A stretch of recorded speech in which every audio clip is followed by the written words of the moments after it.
আসসালামু আলাইকুম রহমতুল্লাহ। সুপ্রিয় দর্শকবৃন্দ, আজকের এই ভিডিও থেকে আমরা জানতে পারব সূরা কাহাফ তেলাওয়াত করা এবং শোনা এর উপকারিতা কী। তাই সম্পূর্ণ ভিডিওটা দেখার জন্য সকলকেই অনুরোধ করা হলো। আর এরকম ইসলামিক ভিডিও পেতে অবশ্যই চ্যানেলটি সাবস্ক্রাইব করে রাখুন। সুপ্রিয় দর্শক, তাহলে শুরু করা যাক। রাসূলুল্লাহ সাল্লাল্লাহু আলাইহি ওয়াসাল্লাম বলেছেন, যে ব্যক্তি জুম্মার দিনে সূরা কাহাফ পড়বে তার জন্য এক জুম্মা থেকে অন্য জুম্মা পর্যন্ত নূর বা আলো চমকাতে থাকে। সুবহানাল্লাহ। একটা আবার চিন্তা করা যায়, হাদিস অনুযায়ী এই সূরা পাঠকারীর জন্য আকাশ থেকে জমিন পর্যন্ত একটি নূর সৃষ্টি হয়, যা তাকে পরবর্তী জুম্মা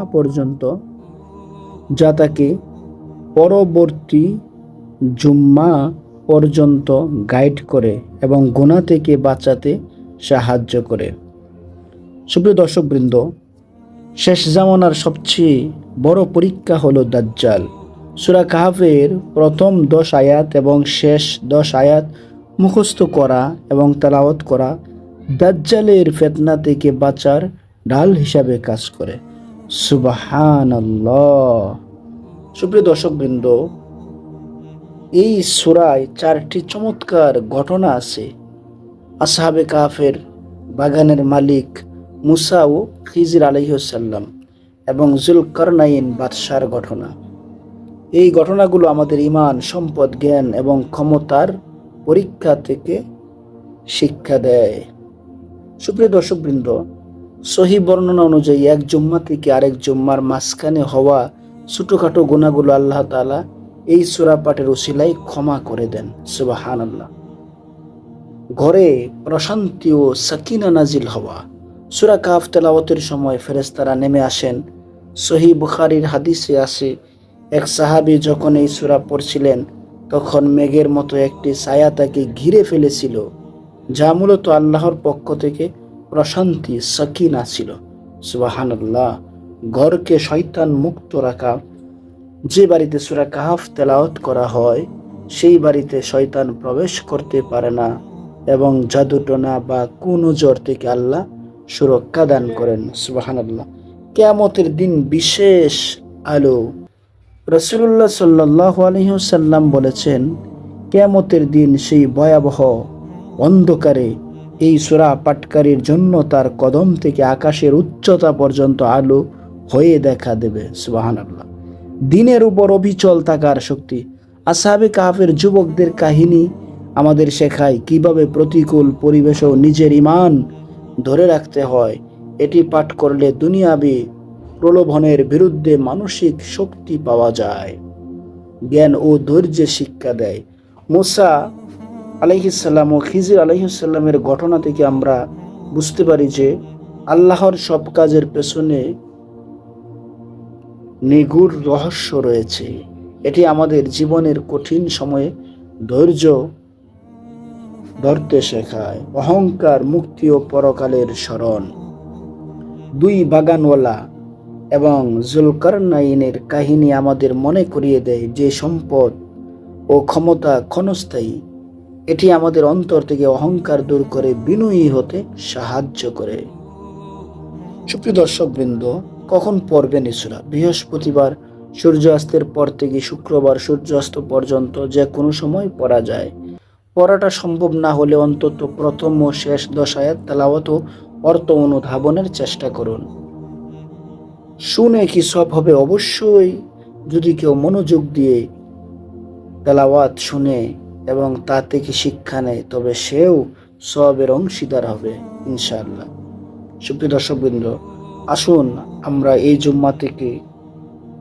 জুম্মা থেকে সূরা কাহাফ পড়ার অভ্যাস করি। আউযু বিল্লাহি মিনাশ শাইতানির রাজীম। বিসমিল্লাহির রহমানির রহিম। আলহামদুলিল্লাহিল্লাযী أنزل على عبده الكتاب ولم يجعل له عوجا قيما قيما لينذر بأسا شديدا من لدنه ويبشر المؤمنين الذين يعملون الصالحات أن لهم أجرا حسنا ماكثين فيه أبدا وينذر الذين قالوا اتخذ الله ولدا ما لهم به من علم ولا لآبائهم كبرت كلمة تخرج من أفواههم إن يقولون إلا كذبا فلعلك باخع نفسك على آثارهم إن لم يؤمنوا بهذا الحديث أسفا إنا جعلنا ما على الأرض زينة لها لنبلوهم أيهم أحسن عملا وإنا لجاعلون ما عليها صعيدا جرزا أم حسبت أن أصحاب الكهف والرقيم كانوا من آياتنا عجبا إذ أوى الفتية إلى الكهف فقالوا ربنا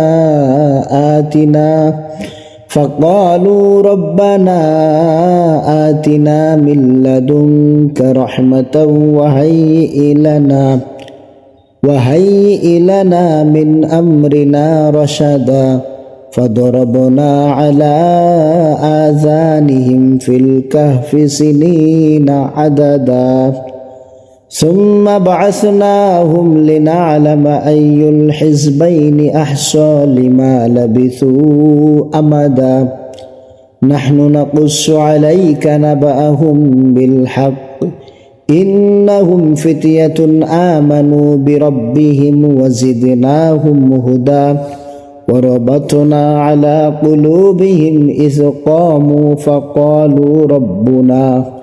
فقالوا ربنا رب السماوات والأرض لن ندعو من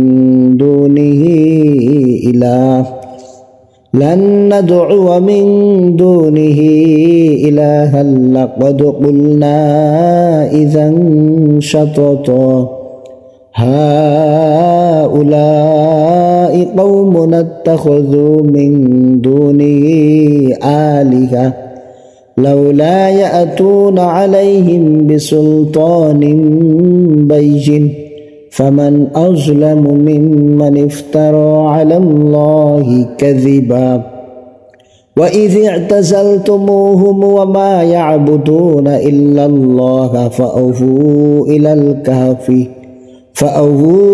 إلى الكهف ينشر لكم ربكم من رحمته ويهيئ لكم من أمركم مرفقا وترى الشمس إذا طلعت تزاور عن كهفهم ذات اليمين وإذا غربت تقرضهم ذات الشمال وهم في فجوة منه ذلك من آيات الله من يهد الله فهو المهتد ومن يضلل فلن تجد له وليا مرشدا وتحسبهم أيقاظا وهم رقود ونقلبهم ذات اليمين وذات الشمال وكلبهم باسط ذراعيه بالوصيد لو اطلعت عليهم